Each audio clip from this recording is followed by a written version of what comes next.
Hello and welcome to Greenpeace Actionable Areas.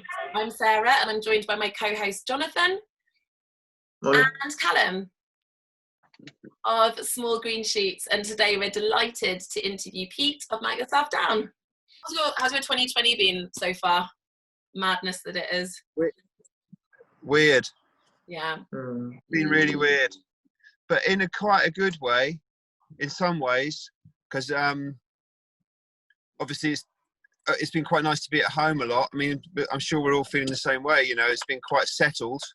It's been quite nice to do things that take quite a long time, that you can sort of do something really slowly and take ages over it, which is don't normally have that luxury, because I'm normally rushing around doing all sorts of things. So it's been great in that respect, but it's been kind of weird because, I mean, we started working on our album about 4 years ago, and so this kind of the release of it at the end of March was a sort of target date that we had in mind for quite a few years. I mean, we didn't know what the date would be, but the outcome is something we've been thinking about for a long time. So for it to finally happen, and we can't go out and do any tours or any gigs or anything like that. We've got quite a new band as well. I mean, it's a couple of guys in the band are brand new to the band, and Wow. it's like MYD Mark II, and we sort of really feel we're all in a really good place, like kind of in terms of the live side of things as well. So we were all really, really fired up to go out and show everyone how we sound now, and that wasn't possible either. So it's quite a sort of adjustment. Yeah, quite an adjustment, to say the least. Yeah, a transition period for humanity, of course, and a transition period specifically for your band. So I was asking how you came up with the name Melt Yourself Down, how that name came to be. It was one of those things at the very beginning of the band. Do you ever have a thing when you have a good idea and there's really good energy around that idea, and anything you need to help that idea come together just seems to come quite easily? Sometimes things really laboured, sometimes you have to work really hard and you have to spend ages searching and it never feels right, and then sometimes there's a great energy and everything just pops into place, and it was kind of like that.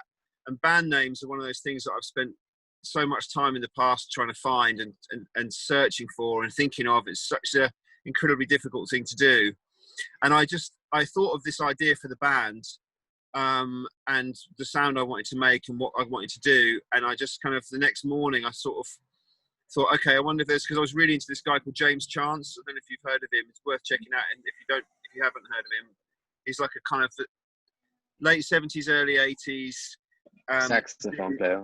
Yeah, that's right. And he's quite sort of punk, but also quite sort of really sort of like quite aggressive funk as well, and poetry and shouting, and like he dressed like Elvis, but he played free jazz on top of this kind of early disco. It's really cool mix of things, and he's quite a cool guy.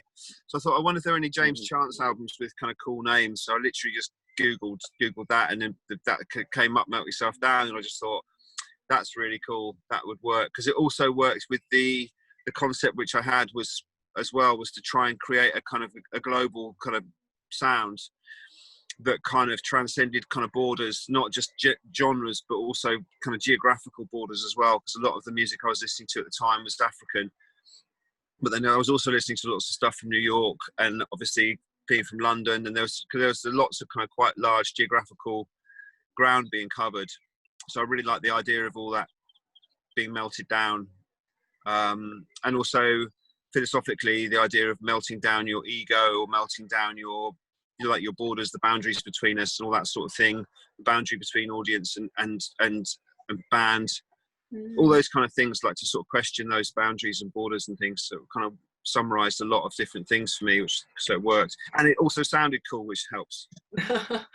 It's a very apt name for now. I feel like the whole idea of disposing of the ego is so important during this pandemic, I think. Yeah, absolutely. Yeah, and I think that's another thing as well, isn't it, where, you know, suddenly as a globe, we're all kind of thinking the same way in terms of we're all isolated. I mean, obviously now we're starting to come out of lockdown in different stages, but at one point everyone was in lockdown at the same time, you know, and so your heroes are in lockdown just as much as your parents are, and it was kind of quite a leveling thing, so it's quite cool.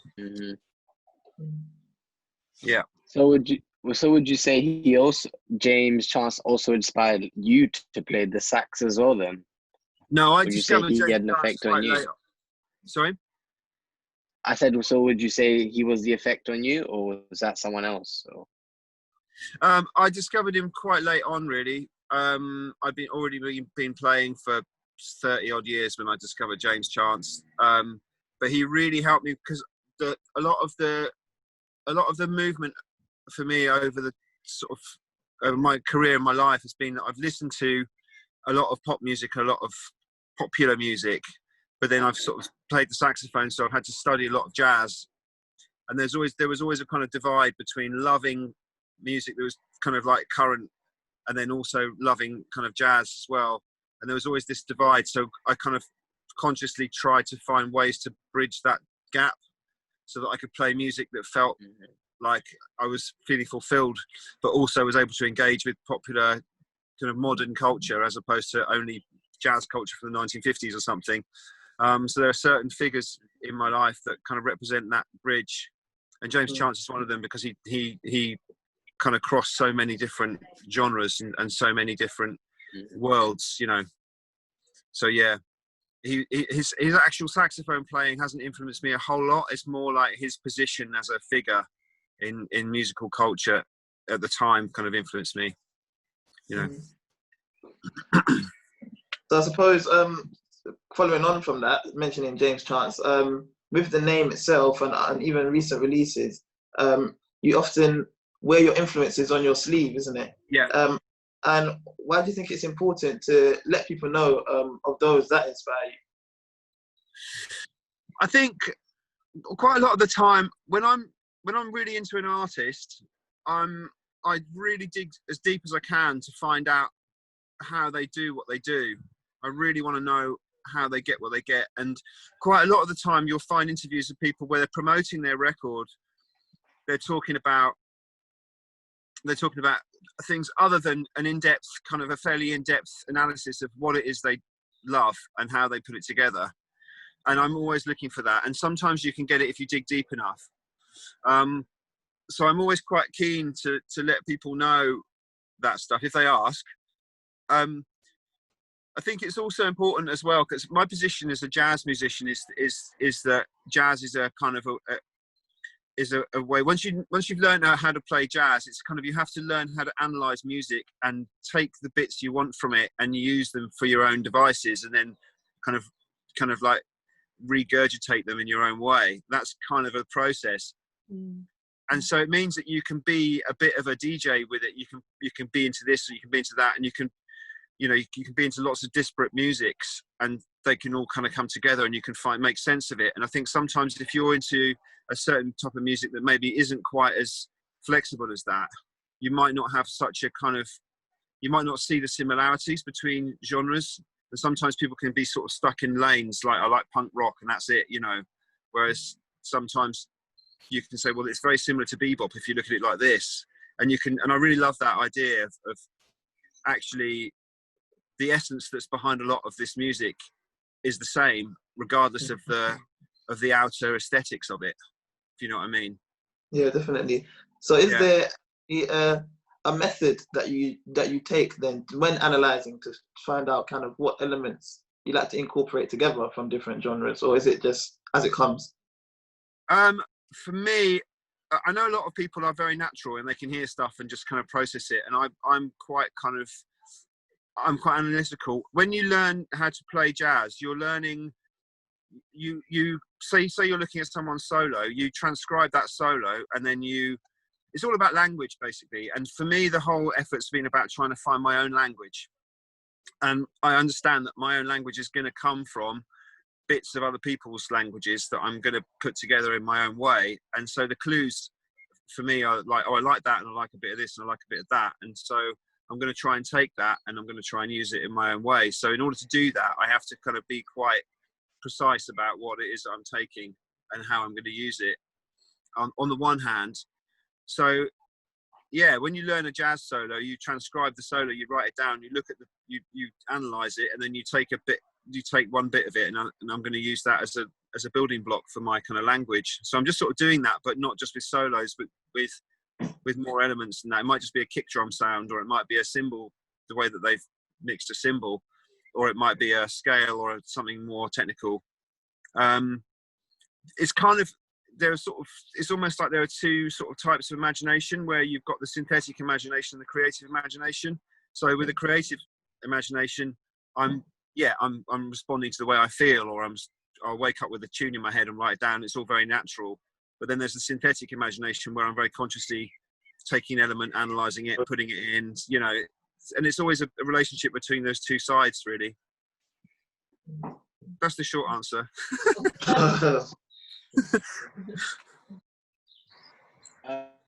Another thing, when I was looking through your Spotify, I could see that you have 43,000 monthly listeners.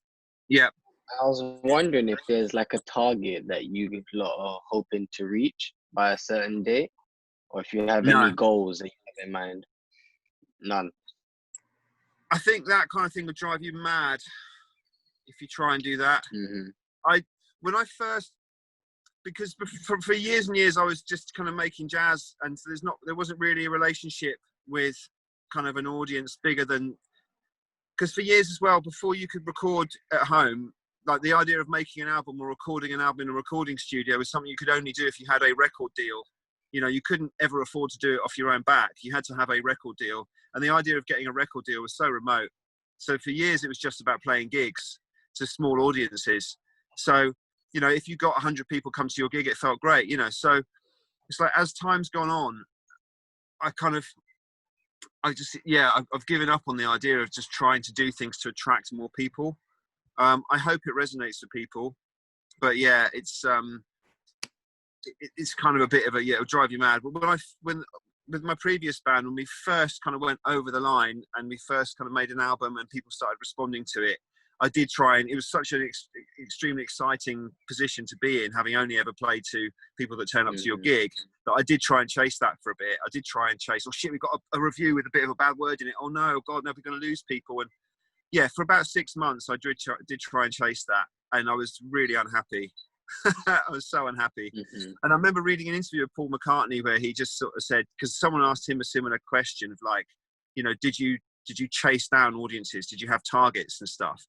And he said, no, that stuff drives you fucking mad. Because he just said, because you'll never be happy. You're always going to want more, because it's the nature of the universe to expand. So whatever you're doing, you're always going to want to expand.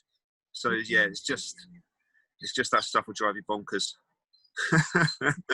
But I know that Ed Sheeran and people like that do. Ed Sheeran does that. I mean, I know that some people do that. I think Elton John did that a lot as well. Obviously, I'm not comparing myself to those guys, but I know that they were definitely very keen on looking at their chart positions and how much they sold, and they noticed that if they were in the video, they sold more than if they weren't. So they made sure of this and made sure of that. But you know, some people can do that. I can't really.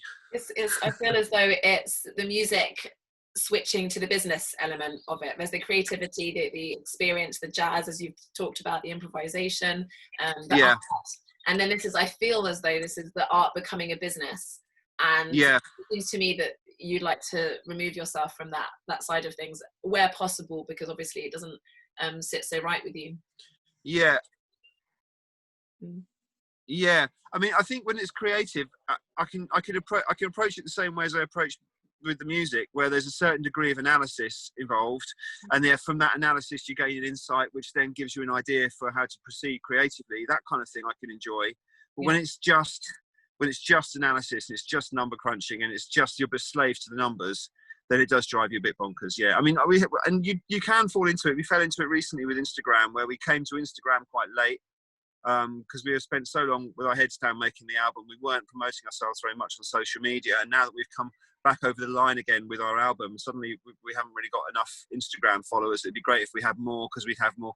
So we're trying to get more, and I did that for a bit, and then I suddenly realised, oh my God, I'm chasing my tail here, and I kind of went, and I had to completely stop, because it's just it drives you bonkers. Yeah, you know, there are people who are really talented at that, and who are really driven and really passionate about that kind of stuff, and they're really amazing at it. But my talent and passion and all that stuff is for the music. And so I'm just kind of almost, I feel like I'm heading for a dead end if I try and go down that road too much, you know. Yeah. Do you have someone in particular? So when you feel like maybe you're kind of deviating from the path of just music, you can rely on like another band member or...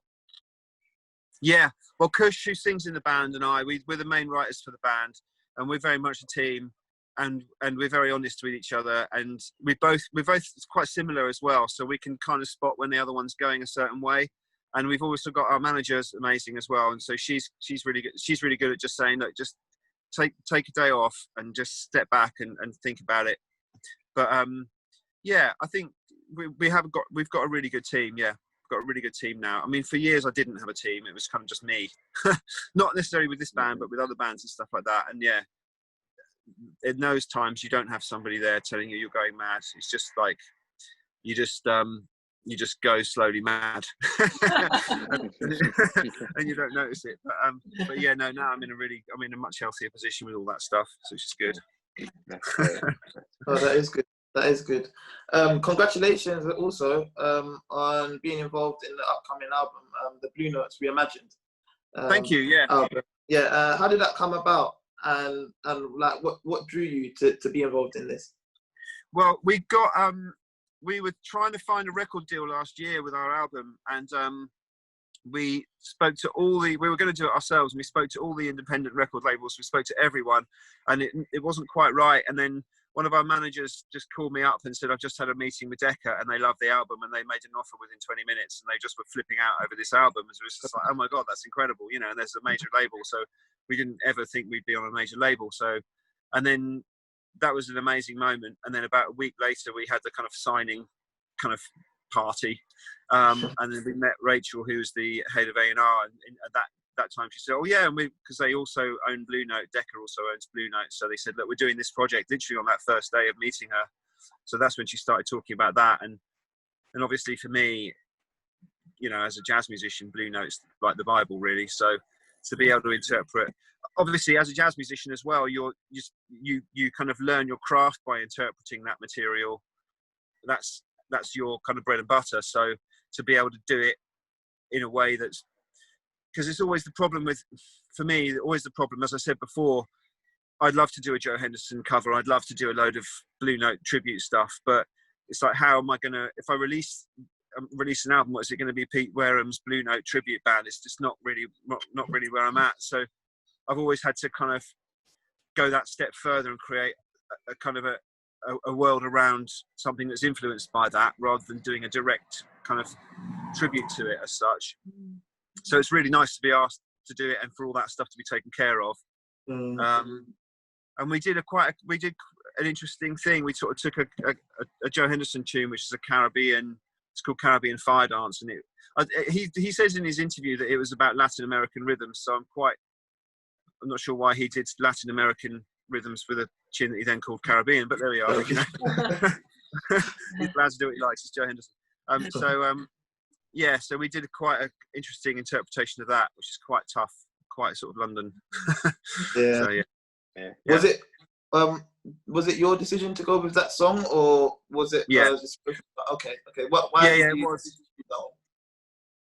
A lot of the Blue Note catalogue is rhythmically based on sort of swinging, sort of 2 and 4 on the bang, ding, ding, ding, ding, ding, which that kind of forward sort of movement rhythm, but sort of swinging thing is not really what we do with Melt Yourself Down, where we're looking a lot more sort of Caribbean, African, and also kind of like, you know, hip hop and grime and all that kind of where all those rhythms intersect. That's kind of what I'm excited by for this particular band. So that kind of side of the beat, if you like, the 2 and 4 didn't feel right for MYD. So I started listening to a lot of these things and thinking, if I translate that into MYD language, I've got to change that fundamental element of it, which isn't going to work. And then I heard this one, which is coming from a Latin American clave kind of perspective, which is much more in keeping. So from the clave, I can build that kind of like Caribbean or African grime kind of thing. Yeah. So that's why I chose that one. And also I like the title Caribbean Fire Dance. So just kind of, nice name. Nice name, yeah, quite a powerful name. Yeah. So yeah, obviously your album just came out, congratulations, and you were talking about the fact that obviously COVID has put a blocker on you actually performing. He's going to join in, and I know this is the question he wants to ask you. What does it look like now? Are you able to have any gigs booked in, or is it very much playing it by ear kind of situation? Our original tour was kind of April, May this year. Obviously that kind of had to go. So then we rescheduled for October, and then that had to go. And now we've rescheduled for March. Oh, really? Wow. Yeah. So it's basically been put off by a year. We had quite a busy year planned. We were going to tour, as I say, April, May. That was a 20-date tour of the UK. And then we were going to do festivals and then expand with another tour in the autumn and Europe and stuff. But that's all had to be, so hopefully that will all happen next year. My plan is to just work on some new music, basically, just try and get some new music together. I mean, because obviously that album took a long time to finish, but really the writing was done over a year ago. We spent about a year mixing it. So actually, I've got a bit of a reservoir of stuff that we haven't done anything with yet, that I can hopefully turn into some music. So yeah, hopefully some new music, autumnish kind of time. Well, the Blue Note thing's coming out in September, but then I'm hoping we'll have some new stuff. So then next year we'll be touring on the back of this album, and then hopefully maybe some new stuff as well. How do you deal with change? Because obviously to get phone twice like that, some people would find that quite, I don't know, upsetting or challenging, of course. To do what? Sorry, twice? For it to be postponed twice, I was just wondering how you handle that change, because, you know, I think as a touring, as a musician, and you've got these sort of certain dates, and you work around these dates, and you know when you've got free time, and you know when you're going to be flat out. Of course, this year it's almost like it's all been thrown up in the air, and we're just waiting for it to kind of drop down around us. If this had been 10 years ago, it would have been a disaster, because all I was doing was gigging. That was how I was making my income, and that was all my work, was just gigging. Whereas now I'm very lucky in that I've got a studio, and I've got I've built up a bit of a studio over the last few years, so I can just produce, I can just keep on making music, and actually that's what I need to do to make more MYD material. So I'm absolutely fine. In fact, it was good, because it was disappointing not to be able to go out and really kind of smash it on the road, but at the same time I was thinking, how am I going to fit that in, as well as, you know, because you start thinking, okay, we've got to make a new record, but we've also got all this touring planned. How am I going to fit that in? Touring's actually really exhausting, and like when you're touring and then you're home for a week and you go on tour again, and you don't notice how exhausting it is, but when you're actually at home in isolation for 6 months, and suddenly it's like, Jesus, I'm normally really exhausted, you know, and you don't notice quite how tiring it is until you stop. So it's been really nice to kind of regroup and to really think about what I want to do next without having to do it under pressure, so to speak. So it's actually been really good creatively. Yeah. Fantastic. That's so good to hear. Jonathan, did you have anything else you wanted to ask? Yeah. Your music is very inventive. But also your music videos and your visuals are quite fresh and innovative as well. Thanks, man. So what's the planning process behind that, and how important are visuals to your brand? It's weird, because normally visuals are really important, and a lot of what I've written in the past has always been inspired by visuals. And this was the first album, I think, just because it took so long, where I didn't really have any sort of visual emphasis at all. So it came to suddenly getting signed by Decca, and then within a week or two it was like, right, we've got to get on with this. Suddenly we had to start thinking what we wanted visually, and it was a bit of a bolt from the blue, because we hadn't really thought about any of it, but luckily we worked with a really excellent creative team who were able to help us with those videos and stuff like that. We tend to give people a fairly free rein, really. We sort of tell them what the song's about, send them the lyrics, tell them what it's about, and then just let them do their own thing, and then sort of tweak it from there, basically. So yeah, that's kind of how we approached it. We're pretty easy with it, really. I mean, I think the next project that we do, we might have a visual.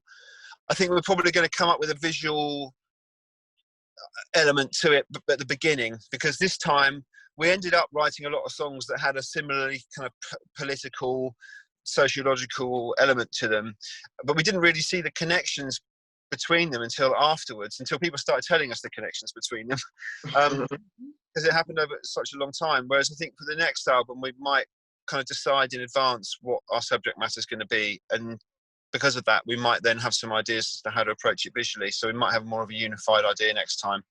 So yeah, we're just kind of following our noses really this time. which is nice. Lewis, who's we sort of tell him what we want, and he just goes away and does it, and then it's always really good.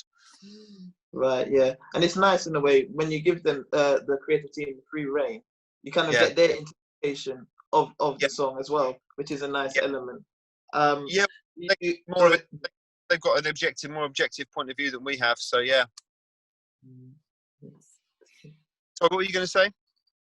So I was going to say, because you said that before, it was more you give other people the free reign to do so, but now you're going to have like more of a visual element in mind for the upcoming album. Would it be a similar thing to give the creative team free reign, or would it be more now kind of to shape your vision of this upcoming album? I don't know. I think it's about choosing the right person, really. I really like the idea of giving people free reign, because I think, as we said, I think it enables them to come up with some stuff that maybe surprises you.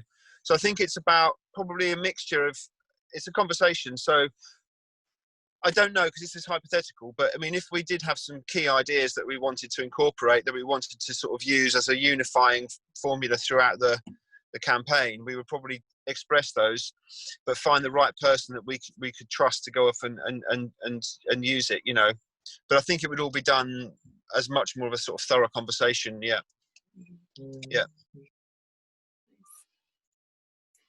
Okay, then. With this new one, go on. Sorry, Asa.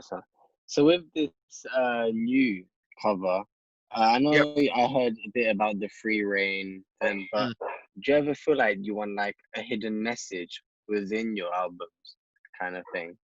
Like there's a hidden meaning behind them? No, we haven't done that yet. There's not really been anything hidden. But that is quite a cool idea, which we haven't tried. So maybe I'll try that for the next one. We're not very good at being. We're quite extrovert. We're not very good at hiding stuff. I'm gonna credit them on that then, if you do it. Yeah. Well, if we do it, I'll credit you. I'll say thanks. Thank you so much. Nice. Play the album backwards, and you'll hear all sorts of messages. Oh, yeah, that's it. Like Missy Elliott, she did that, didn't she? Did she? She did. It was that. Yeah, I think so. And Work It, didn't she? I think so. Don't make me sing Missy Elliott now. Have you both finished? Is that was one? Yeah. I'm at the end of mine. Okay. Sorry, that's you go ahead. Yeah. My final question. But we know how passionate you were about the Grenfell fire that took place. Yep. Especially with the song "Born in the Manor." Sunday actually marked 3 years since the tragic incident. You feel that since then there has been positive changes made, or not so much? I feel that positive. Well, I'm hoping that positive changes are kind of coming from all of the unrest that's been going on right now, of which I think Grenfell is a symptomatic part of that, of just that general systemic racism in government and in the system that exists at the moment. I know that Kensington and Chelsea Council particularly racist, and particularly kind of us and them about not just ethnic minorities, but people who are poor. In general, to them, they just see them. Those guys are the kind of elite, and everyone else can just kind of burn. They don't care. And I know that council is particularly bad. So if what's going on now is shaking all of that stuff up, then obviously that's a good thing. I think. Oh, I don't know. You were back again. I think Grenfell. Maybe it started. Maybe it started that. I think it's another example. Another of sort of many examples of this of the system being wrong and needing to change. I think we need to keep it in the conversation, and then I think that's one of the reasons why we wrote that song. We didn't write the song when Grenfell happened. We had the song kicking around for a while, but then we wrote the lyrics. It just so happened that we wrote the lyrics when the inquiry was in the news, and we were hearing a lot of interviews and a lot of people talking about the tragedy in from a very personal level. And it just made us very angry, and just made us feel like, those people are criminals and they're not being held accountable because they're part of this elite that never gets that's just never held to account over anything at all. And I'm just increasingly angry about that. So yeah, I don't know. I think the next material will carry on talking about that, because I think it needs to be addressed. And I think obviously now global events, I think that's another thing that sort of coronavirus is doing, in that we are, like we were saying before, about the level playing field now, where everybody's focused in the same area. I think that the Black Lives Matter movement and all that stuff is gaining a lot of popularity, but a lot of traction that maybe I'm not sure if it would have got if everyone was just going about their busy daily lives. People are unified a lot more. I mean, how do you feel about it? Do you feel a similar way to that? Yeah, definitely. It's awareness is being created a lot more, isn't it, during this time? And like you said, say that again. I said it feels that way. Yeah. Yeah, definitely. It seems as though there's nowhere for people to hide, as you talked about various councils. I think it's been very easy historically for them to put their fingers in their ears and close their eyes and not be accountable. And we see this quite a lot. It's quite hard to get a direct answer from certain people in government. And I think now it's taken quite a long time, but I think people actually are bristling with the frustration of it, because this has been such a period of challenge, a period of pain, and a period of a formative period as well, as we discussed. Yeah. And there's been taking time. And I just think moving forward, if we can hold on to those values that we have realized that we have, our core values, and don't let people get away with bullshit, basically. Yeah. You know, I think that's really important, that collectively we realize that we are the majority, you know, we are the majority here. And it's remembering that, because it's very easy to feel helpless, and I think we're told that we're helpless, actually. I think it's remembering that actually we aren't, and there's a lot of us feeling the same way at the moment, and if we club together, we can do something good. Yeah, I mean, do you feel that Grenfell has made a big difference or not? I mean, what do you think in terms of Grenfell specifically?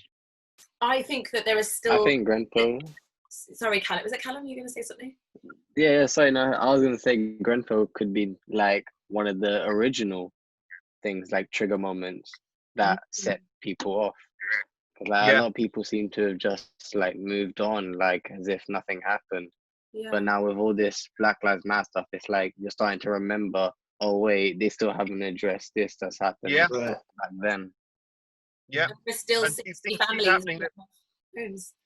Sorry, what are you saying? I was saying there are still 60 families that still don't have homes. Like, you can't tell me that there is not 60 places in London when actually the whole of Lambeth, if you look at the whole of London, probably including Greater London, the whole of Lambeth would be free. That is how much land and buildings are empty in London right now. Yeah. So you're telling me you can't find 60 spaces for 60 families in London, you know, after 3 years.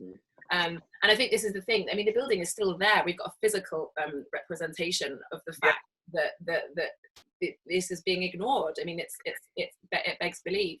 But then I was trying to channel that ferocity, let's say, into something really positive. And I think that's really important for Black Lives Matter as well. You know, to work out what we can do as a whole in moving forward. Yeah.